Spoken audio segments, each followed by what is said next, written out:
Hello दोस्तों, मैं तनुज असवाल आपका एबीसी एजुकेशन एकेडमी के डिजिटल प्लेटफॉर्म पर एक बार पुनः स्वागत करता हूं।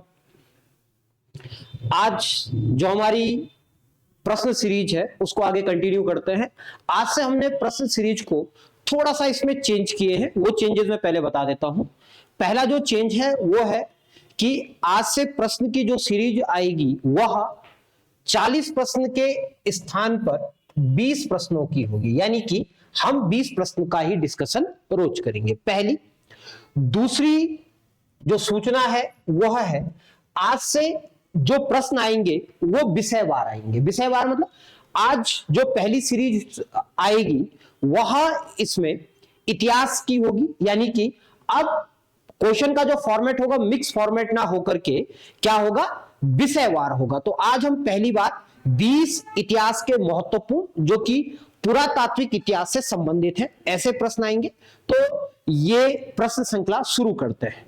ठीक है, चलिए, ये आपके लिए शायद ज्यादा फायदेमंद रहेगी, इसीलिए हमने इसको थोड़ा सा चेंज किए हैं।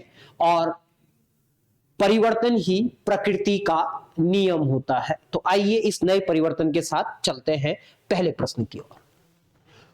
उपरोक्त में से किसने उत्तराखंड में सबसे पहले पुरातात्विक खोज का श्रेय जाता है? ठीक, तो ऐसी कोई खोज ना तो व्हीलर महोदय ने की है, ना इतालवी ने की है, ना यज्ञदत्त शर्मा ने की है। ऐसी खोज हैनवुड के द्वारा 1856 में की गई है। कब की गई है? 1856 में। 1856 में हैनवुड या हेजलवुड इनको कहते हैं, इन्होंने चंपावत के देवीधुरा में महापाषाणीय समाधियां खोजी थी। महापाषाणीय समाधियां खोजी थी और यह खोज पहली बार उत्तराखंड में होती है पुरातत्व के संबंध में। इसीलिए इसको हम सबसे महत्वपूर्ण मानते हैं कि उत्तराखंड में पुरातत्व का जनक कौन है। तो उत्तराखंड में पुरातत्व का जनक किसको मानते हैं? उत्तराखंड में पुरातात्विक का जनक हमारे कौन है? हेजलवुड या हैनवुड है। इन्होंने देवीधुरा में ये खोज की थी। और देवीधुरा सभी को पता है कौन से जिले में है? चंपावत में है। देवीधुरा किस चीज के लिए प्रसिद्ध है? तो देवीधुरा किस चीज के लिए प्रसिद्ध है? देवीधुरा प्रसिद्ध है अपने बगवाल मेले के लिए, जो कि बाराही देवी के मंदिर में होता है। इस मेले को पत्थर की होली भी कहते हैं। ठीक है, पत्थर की होली भी कहते हैं या पाषाण युद्ध भी कहते हैं। क्या कहते हैं? पाषाण युद्ध भी कहते हैं। यह मेला कब होता है? रक्षा बंधन के दिन होता है।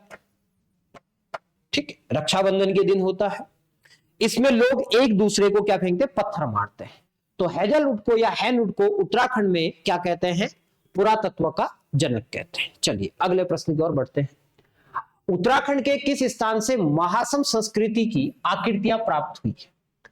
तो मलारी में हमको महासम संस्कृति नहीं मिली है। ठीक है, यहां पर जो मिलती है संस्कृति उसमें हमको क्या मिलता है? सवाग्रह मिलते हैं। द्वाराहाट इसका सही उत्तर है, यानी कि द्वाराहाट से हमको महासम संस्कृति की आकृतियां मिली है। यहां द्वाराहाट में एक मंदिर है, चंद्रेश्वर मंदिर। कौन सा है? चंद्रेश्वर मंदिर।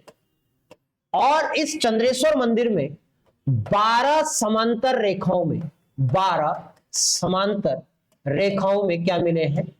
कप मार्क्स मिले हैं। Cup marks. ठीक है, गांव में आपने ओखलियां देखी होंगी, कुछ उसी प्रकार के कप मार्क्स। इनकी खोज 1877 में 1877 में कॉर्नाक नाम का एक व्यक्ति था। ठीक है, कॉर्नाक उसने की थी, या चारनाक भी उसको बोलते हैं। ठीक, और आपको पता है द्वाराहाट को उत्तराखंड में मंदिरों की नगरी के नाम से भी जानते हैं। ठीक, यहां पर मंदिर समूह है। ठीक, और यह अपने मंदिरों के लिए जो कि कत्यूरी कालीन जो मंदिर है उनके लिए प्रसिद्ध है। चलिए अगला प्रश्न। उत्तराखंड में सबसे चटक रंग वाले शैल चित्र किस स्थान पर मिलते हैं? तो सबसे पहले ऑप्शन ए को देखते हैं, किमनी। यहां पर हमको सफेद रंग के मिलते हैं। ऑप्शन संख्या बी डुंगरी, ठीक है, डुंगरी। जो डुंगरी है वहां पर एक गुफा है जिसको हम क्या कहते हैं, गोरखिया उडियार कहते हैं, गोरखिया उडियार कहते हैं। इस गोरखिया उडियार में एक ऐसा पत्थर है, ठीक, इस पत्थर पर पहले व्हाइट रंग है और फिर उस पर लाल रंग से चित्रकारी की गई है और इसमें मानव और पशुओं के क्या है, चित्र है, मानव और पशुओं के चित्र हैं। और ये जो लाल रंग है, लाल रंग के बारे में आप सभी को पता है कि लाल रंग कैसा होता है, अपनी ओर आकर्षित करने वाला रहता है। यह रंग वो है जो एक चटकीला रंग है, भड़कीला रंग है और आपको आसानी से अपनी ओर क्या करता है, आकर्षित कर लेता है। इसीलिए इसको हम क्या बोलते हैं, उत्तराखंड में सबसे चटक रंगों वाला शैल चित्र। इस गोरखिया उडियार की खोज जिस व्यक्ति ने की थी उनका नाम है राकेश भट्ट, राकेश भट्ट। और इसको गोरखिया उडियार इसलिए कहते हैं कि यहाँ के जो स्थानीय लोग हैं उनका कहना है जब गोरखों ने गढ़वाल पर आक्रमण किया था उस समय यहां पर इस उडियार के नीचे, उडियार का मतलब तो गुफा, इस गुफा के नीचे उन्होंने क्या छिपाए थे, अपने सोना चांदी या इस प्रकार के जो बहुमूल्य रत्न थे उनको छुपाया था। लेकिन जब हम इसको देखते हैं तो यह कहीं से भी लगता नहीं है कि क्या है, एक उडियार का रूप है, एक गुफा का रूप है। चलिए ये तो सबको पता लग गया, डुंगरी गांव। चलिए अगला प्रश्न, अगले प्रश्न की तरफ बढ़ते हैं। लाखू उडियार की खोज किसने की? डॉक्टर यशोधर मठपाल ने ऐसी कोई खोज नहीं की है, ठीक है। डॉक्टर यशोधर मठपाल ने लखू उडियार की खोज नहीं की है, बल्कि इसके स्थान पे अन्य स्थानों की खोज की है, जैसे पेटसाल की खोज की है। उसी प्रकार शिव प्रसाद डबराल, ये भी क्या है, एक इतिहासकार है, तो इनके द्वारा भी इसकी खोज नहीं की, बल्कि इनके द्वारा मलारी की खोज की गई।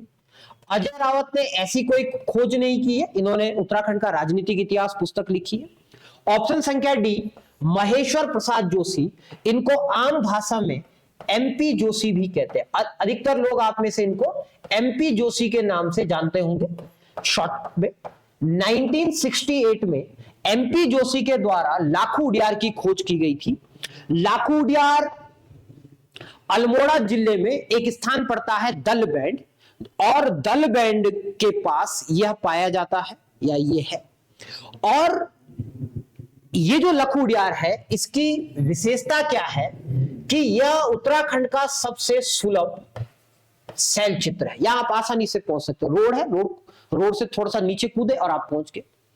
दूसरा इसकी विशेषता क्या है, एक नदी इसके किनारे पे है और यह सुयाल नदी के किनारे पे है। यहां पर 4 रंगों का प्रयोग हुआ है, लाल, काला, सफेद और गेरुआ, ठीक, लाल, काला, सफेद और गेरुआ। दूसरा यहां पर जो मुद्राएं मिली है वो नृत्य करती हुई मुद्राएं मिली है, ठीक है, नृत्य मुद्रा मिली है, ये भी एक महत्वपूर्ण है भाई, नृत्य मुद्रा मिली है, ठीक है। और दूसरा ये इसमें जो महत्वपूर्ण है वो है यहां पर मानव और पशु के चित्र मिले हैं, मानव और पशु के चित्र मिले हैं, ये इसकी क्या है, महत्वपूर्ण जानकारी है। चलिए अगला प्रश्न, उत्तराखंड के किस स्थान से योग मुद्रा वाले चित्र मिले हैं? भाई योग मुद्रा वाले चित्र कहां से मिले हैं? तो पहला ऑप्शन है लोयथाप, तो लोयथाप से हमको लाल रंग के चित्र मिले हैं एक।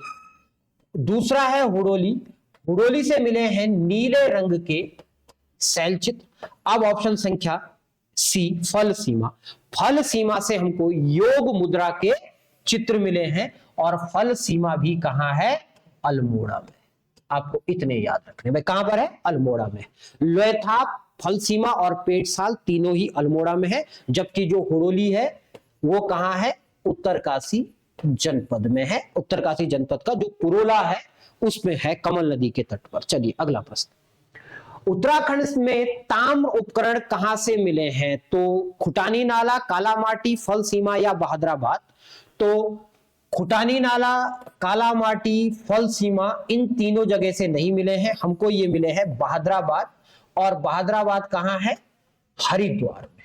ठीक, बहादुराबाद कहां है? हरिद्वार में। और ये जो ताम्र उपकरण है, यहां से तांबे के कई उपकरण मिले हैं। और वही हमको पता लगा कि भाई ये कहां है? हमारे उत्तराखंड में है। और इसके बारे में हमको पता लगता है 1951 में, 1951 में पता लगता है कि ये ताम्र उपकरण मिले हैं। और ये 3 अलग अलग स्थानों पे, खुटानी नाला, काला माटी और फल सीमा। ठीक, खुटानी नाला नैनीताल में है, नैनीताल में है, जबकि काला माटी और फल सीमा आपको पिछली स्लाइड में भी बताया था कहां है? अल्मोड़ा में। चलिए अगला प्रश्न, क्वेश्चन नंबर 7। किस ग्रंथ में हिमालय को मेरू पर्वत के दक्षिण में स्थित समुद्र के समान आकृति वाला बताया गया है? ठीक, यानी कि कौन सा ऐसा ग्रंथ है जहां पर इसको समुद्र के समान आकृति का बताया गया है?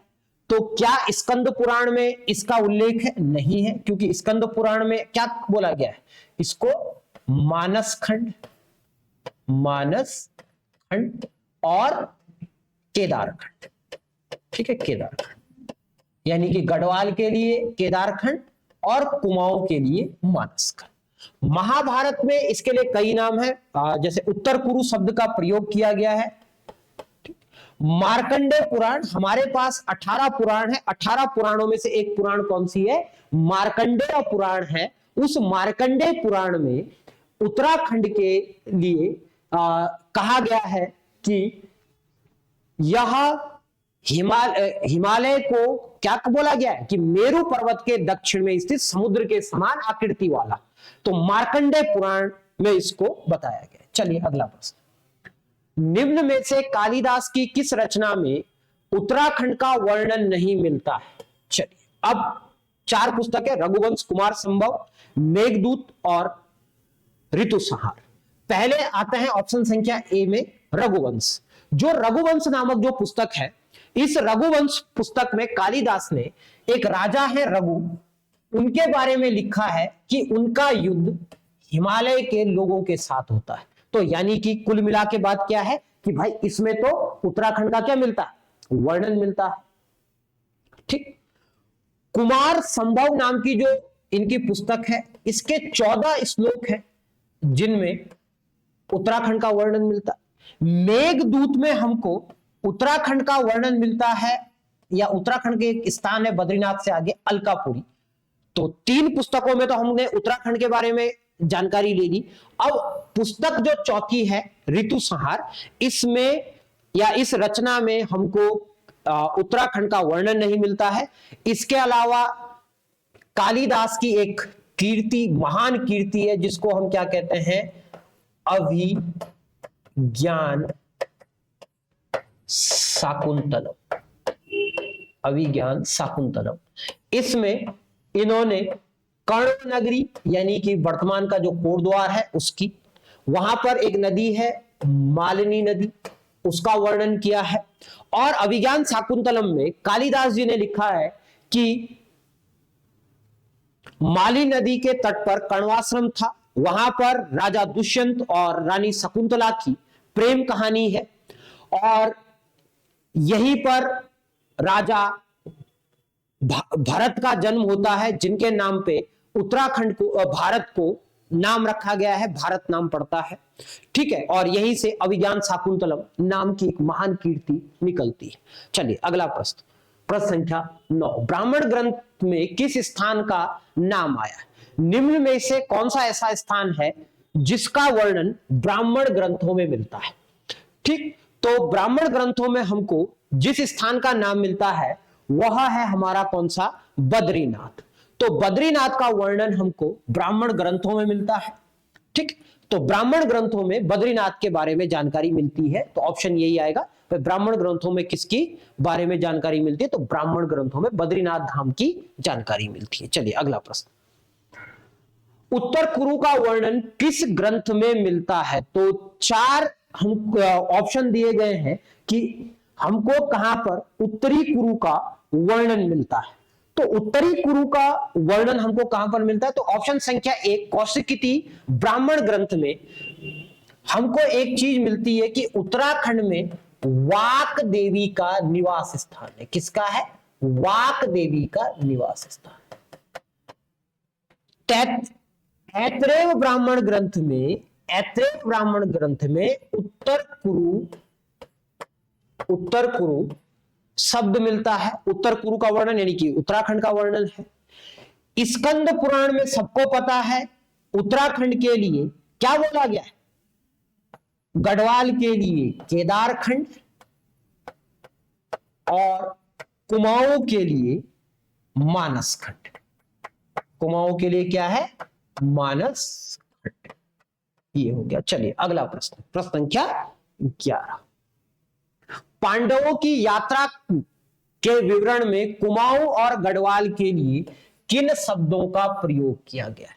क्या पर्वत और मेनाक, बी मेनाक और हिमवत, सी मंदर एवं मेरु, डी पर्वत एवं हिमवत। तो भाई कौन से शब्दों का प्रयोग कुमाऊं और गढ़वाल के लिए किया गया है? तो यह किया गया है पर्वत और हिमवत। ठीक, और इसके बारे में जानकारी हमको मिलती है कहां पर? महाभारत में। महाभारत से हमको इसकी जानकारी मिलती है। और महाभारत में एक विषय है सुभाऊ विषय। ठीक, क्या है? सुभाऊ विषय। सुभाऊ विषय, वहां से हमको ये जानकारी मिलती है भाई कि कुमाऊं के लिए पर्वत और गढ़वाल के लिए हिमवत शब्द का प्रयोग किया गया। चलिए अगले प्रश्न पर। सुभाऊपुर की पहचान उत्तराखंड में किस स्थान से हुई है? तो 4 हमारे पास ऑप्शन है। पहला ऑप्शन है कालसी। कालसी को कालकूट कहते हैं। ठीक, श्रीनगर को श्रीपुर कहते हैं, और या इसको सुभाऊपुर भी कहते हैं। दूसरा जोशीमठ है। जोशीमठ को क्या कहते हैं? जोशीमठ को कार्तिकेयपुर या ज्योतिर्मठ, ज्योतिर्मठ कहते हैं। अलकापुरी या बद्रीनाथ से आगे है। अब ऑप्शन हमको मिल गया भाई श्रीनगर। तो श्रीनगर को क्या कहते हैं? सुभाऊपुर भी कहते हैं भाई। किसको? श्रीनगर को क्या कहते हैं? सुभाऊपुर भी कहते हैं भाई। श्रीनगर को क्या कहते हैं? सुभाऊपुर भी कहते हैं। और सुभाऊपुर क्यों कहते हैं? क्योंकि कुलिंद राजा सुभाऊ की राजधानी क्या थी? सुभाऊपुर थी। इनके बेटे विराट ने अपनी राजधानी को कहां बदल के ले गया था? कालसी बदल के ले गया था। कहां ले गया था? कालसी। चलिए अगला प्रश्न।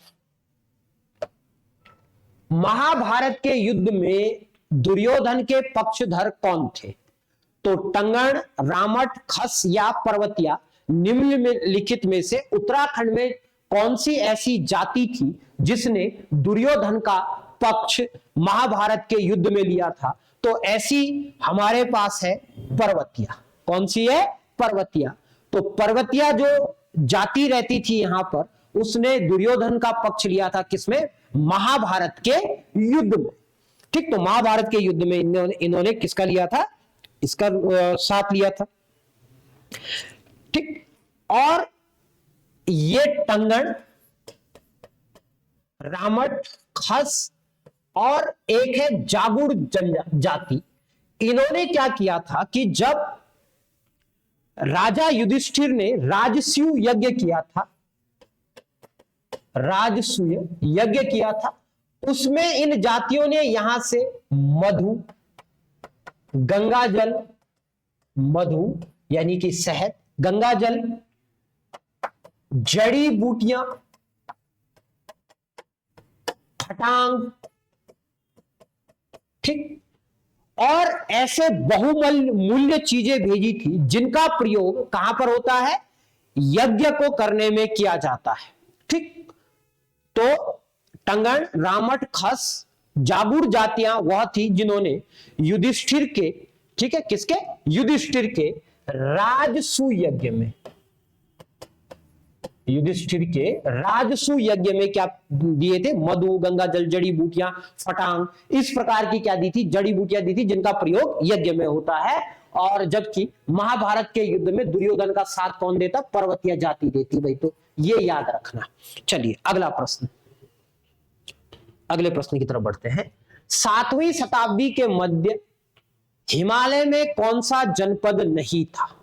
तो इसमें हमको कालकूट, रंकू, युगंधर या पुरंदर, निम्नलिखित में से कौन सा जनपद यहां पर नहीं था? तो क्वेश्चन नंबर 14 है, इसका उत्तर है डी, पुरंदर। पुरंदर नाम का यहां पर कोई भी जनपद नहीं था। ठीक, तो पुरंदर नाम का यहां पर क्या नहीं था? कोई भी जनपद नहीं था। इसके अलावा यहां पर 3 जनपद मिलते हैं, जिनका नाम था कुलून, कतरी और भारद्वाज। ठीक है, कुलून, कतरी और भारद्वाज, ये यानी कि यहां पर कालकूट, रंकू, युगंधर, कुलून, कतरी और भारद्वाज, यह जनपद यहां पर इस समय थे। लेकिन पुरंदर नाम का कोई भी जनपद यहां पर हमको दिखाई नहीं पड़ता है। चलिए अगला प्रश्न, उत्तराखंड का पहला उल्लेख कहां पर मिलता है? तो भाई इन सभी पुस्तकों में यजुर्वेद, महाभारत, ऋग्वेद और ब्राह्मण ग्रंथ, इनमें से सबसे पुराना ग्रंथ कौन सा है या सबसे पुरानी पुस्तक कौन सी है? तो सबसे पुरानी पुस्तक है हमारी कौन सी? ऋग्वेद। तो जब ऋग्वेद सबसे पुरानी पुस्तक है तो हमें कहां देखना पड़ेगा? सबसे पहले ऋग्वेद में देखना पड़ेगा कि भाई ऋग्वेद में उत्तराखंड का प्रयोग है या नहीं है, उत्तराखंड शब्द है या नहीं। तो उत्तराखंड के लिए देवभूमि और दूसरा मनीषियों की, ठीक है, दूसरा मनीषियों की भूमि, ठीक, मनीषियों की भूमि, मनीषियों की भूमि। तो ऋग्वेद में उत्तराखंड के लिए देवभूमि और मनीषियों की भूमि शब्द का प्रयोग किया गया है। और यही से हमको पता चलता है भाई सबसे पुराना ग्रंथ कौन सा है? ऋग्वेद है। तो ऋग्वेद जब सबसे पुराना है तो ऋग्वेद में उत्तराखंड का क्या मिलता है? वर्णन मिलता है। और जब उत्तराखंड का वर्णन ऋग्वेद में मिलेगा तो ऋग्वेद पहली पुस्तक है, तो पहली पुस्तक में ही उत्तराखंड का वर्णन है। तो इसका मतलब क्या हुआ कि उत्तराखंड का पहला वर्णन, उल्लेख कहां है? ऋग्वेद में है। चलिए अगले प्रश्न की तरफ बढ़ते हैं। प्रश्न संख्या 16, निम्नलिखित में से उत्तराखंड का नाम नहीं है कि भाई पूर्ण भूमि, ऋषि भूमि, पवित्र भूमि, तपोभूमि, इनमें से उत्तराखंड का क्या नाम नहीं है? तो हमको इसका उत्तर मिलता है तपोभूमि। तपोभूमि उत्तराखंड का नाम कहीं पर भी हमको नहीं मिलता है। पूर्ण भूमि मिलती है, ऋषि भूमि मिलती है, पवित्र क्षेत्र मिलता है, ये सभी मिलते हैं, लेकिन मिलता क्या नहीं है? तपोभूमि। चलिए क्वेश्चन नंबर 17, वैदिक काल में गढ़वाल के लिए कौन सा शब्द प्रयोग किया जाता है? अब वैदिक काल की बात कर रहे हैं भाई, वैदिक काल में गढ़वाल के लिए क्या शब्द का प्रयोग किया गया है? तो ऑप्शन संख्या ए है उत्तर कुरु। तो उत्तर कुरु हमको कहां पर मिला? महाभारत काल में। ठीक, कहां? महाभारत काल में। हेमवंत वैदिक काल में। हिमवंत बौद्ध साहित्यों में या बौद्ध साहित्य में। हिमवंत। केदारखंड कहां मिला हमको? स्कंद पुराण में। कहां मिलता है? स्कंद पुराण में। तो यानी कि उत्तर क्या होगा? हेमवत। यानी कि वैदिक काल में हमको उत्तराखंड का या गढ़वाल के लिए किस शब्द का प्रयोग किया गया? तो गढ़वाल के लिए हेमवत शब्द का प्रयोग किया गया है। महाभारत में उत्तराखंड के लिए उत्तर कुरु, हिमवंत में बौद्ध साहित्य में हिमवंत, या इसको पाली साहित्य भी कहते हैं। ठीक, और स्कंद पुराण में गढ़वाल के लिए क्या कहते थे भाई? केदारखंड कहते थे। क्या कहते थे? केदारखंड। चलिए अगले प्रश्न की तरफ बढ़ते हैं। ठीक, निम्नलिखित में से किस लेखक ने ऋग्वेद में वर्णित सप्त सिंधु देश गढ़वाल को नहीं माना? हरिराम धस्माना मानते थे कि जो सप्त सिंधु प्रदेश है, यानी कि 7 नदियों का जो क्या है क्षेत्र है, उसमें आपकी भागीरथी या गंगा, यमुना, नयार, ठीक है, इस प्रकार की 7 नदियों, सरस्वती, इस प्रकार की 7 नदियां जो हैं उनका क्षेत्र गढ़वाल है।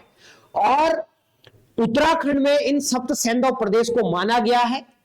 ठीक, हरिराम धस्माना कहते हैं कि जी बिल्कुल सप्त सिंधु प्रदेश कहां है? उत्तराखंड में है या गढ़वाल में है। भजन सिंह वो उनका भी मानना था, शिवानंद नौटियाल जी उनका भी मानना था, लेकिन बद्री दत्त पांडे जिन्होंने उत्तराखंड की एक पुस्तक लिखी है, कौन सी? कुमाऊं का इतिहास। कुमाऊं का इतिहास, यह जो पुस्तक है, इस पुस्तक में इन्होंने कुमाऊं की जानकारी दी। तो बद्री दत्त पांडे कहते हैं कि गढ़वाल सप्त सिंधु प्रदेश नहीं है, बल्कि जो जिसमें हम सिंधु इन नदियों को देखते हैं वह सप्त सिंधु प्रदेश है। तो यहां पर इनके बीच कंट्राडिक्शन था, तो बद्री दत्त पांडे ने इसको सिरे से खारिज कर दिया कि बाबू हम तो मानते नहीं है। चलिए अगला प्रश्न, निम्नलिखित में से कौन सा स्थान विसोन पर्वत पर नहीं है? ठीक है, विसोन पर्वत हमारा टिहरी जनपद में है, इतना तो सभी को पता होना चाहिए। तो अब जो ये विसोन पर्वत है, ये आखिर है क्या, क्यों ये फेमस होता है? ठीक, तो होता क्या है कि जब भगवान राम 14 वर्ष के वनवास के लिए जाते हैं, तो जब ये 14 वर्ष की वनवास काटने के लिए जाते हैं अपनी पत्नी सीता माता संग और अपने भाई लक्ष्मण के साथ, तो जो इनके गुरु रहते हैं, गुरु का नाम था इनका वशिष्ठ गुरु, और वशिष्ठ इनके गुरु भी थे, शिक्षक थे, सभी थे। अब उन्होंने देखा कि जब मेरा शिष्य राजपाट छोड़ के चला गया, तो वशिष्ठ गुरु, जो गुरु वशिष्ठ थे, वह अपनी पत्नी के साथ अयोध्या के क्षेत्र को छोड़ चले और वो भी वन की तरफ गमन करते हैं। और इस समय वो उत्तराखंड की धरती पर आते हैं और विसोन पर्वत पर निवास करते हैं। जब वो विसोन पर्वत पर निवास करते हैं तो एक गुफा में चले जाते हैं, उसको वशिष्ठ गुफा कहते हैं। वहीं पर उन्होंने अपना आश्रम बनाया, तो वशिष्ठ आश्रम कहते हैं। वहीं पर पानी पीने के लिए एक पवित्र कुंड था, तो उसको वशिष्ठ कुंड कहते हैं। तो यानी कि 3 चीजें हमको मिल गई। इसका मतलब क्या है कि हमको ऑप्शन में क्या नहीं मिला, जितनी कहानी सुनी, वशिष्ठ शाला नहीं मिली। तो इसलिए इसका जो उत्तर होगा वो क्या होगा, वशिष्ठ शाला। और विसोन पर्वत कहां है? टिहरी में। ठीक, तो उत्तर क्या होगा, वशिष्ठ शाला। चलिए अगला प्रश्न, इस कड़ी का अंतिम प्रश्न है, वाणासुर की राजधानी किस स्थान पे थी? तो वाणासुर की जो राजधानी थी, राक्षस राजा थे वाणासुर, इनकी जो राजधानी थी वह जोशीमठ में थी। कहां पर थी? जोशीमठ में। बाणासुर की राजधानी कहां थी? जोशीमठ में थी। जबकि चंपावत में बाणासुर का किला था। क्या है? बाणासुर का किला। जोशीमठ और उसके बाद चंपावत। ठीक है, तो 2 चीजें आपको याद रखनी है, जोशीमठ में बाणासुर की राजधानी, चंपावत में बाणासुर का किला। गोपेश्वर जो क्षेत्र है वह चमोली जिले का मुख्यालय है। यहां पर बाबा गोपीनाथ का क्या है? मंदिर है। ठीक, और गौ स्थल भी चमोली जनपद में एक स्थल है। इसी के साथ आज की प्रश्न श्रृंखला को यही समाप्त करते हैं। ठीक, और रोज हम ऐसे ही नए नए प्रश्नों के साथ आपके बीच आएंगे। अभी इतिहास की श्रृंखला है, फिर उसके बाद पॉलिटी की होगी, ज्योग्राफी की होगी, तो धीरे धीरे इस श्रृंखला को आगे बढ़ाएंगे।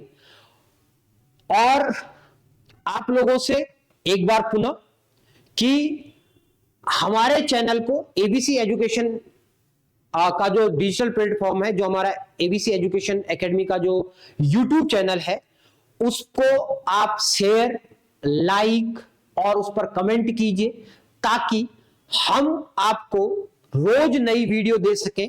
क्योंकि आप ही हमको नई वीडियो बनाने के लिए ऊर्जा प्रदान करते हैं।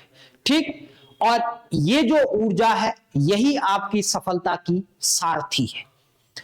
ठीक, तो धन्यवाद, पुनः नई वीडियो में मिलेंगे।